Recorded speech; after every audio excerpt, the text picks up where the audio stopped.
40 বছর আমিও এই সংসদে কাটিয়েছি, বিরোধী দলের সদস্য ছিলাম, একটি কানাকড়িও কোনোদিন পাইনি।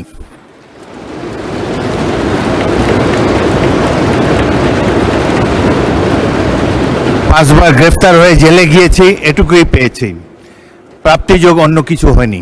মাননীয় বিরোধী দলের নেতাকে আন্তরিক ধন্যবাদ জানাই। তিনি 1 ঘন্টা বলেছেন, দেশের বিভিন্ন সমস্যার উপরে বাজেট বিষয়ে আলোকপাত করেছেন।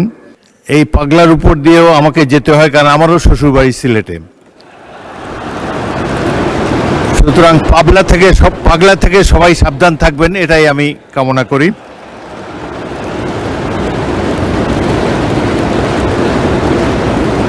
আর তাকে আরেকটু ধন্যবাদ জানাতে চাই, যে কথা আমি এই চেয়ার থেকে বলতে পারি না। আমার জন্মভূমি, আমার নির্বাচনী এলাকা ভোলার সমস্যাগুলো এখানে তুলে ধরতে পারছি না এই চেয়ারে বসার কারণে, সেটি তিনি অনুগ্রহ করে জাতির উদ্দেশ্যে বক্তব্য রেখেছেন। আশা করি সেই জন্য তাকে আন্তরিক ধন্যবাদ জানাচ্ছি এবং আশা করি তার এই বক্তব্যের প্রতি মাননীয় অর্থমন্ত্রী, প্রধানমন্ত্রী সুবিচার করবেন।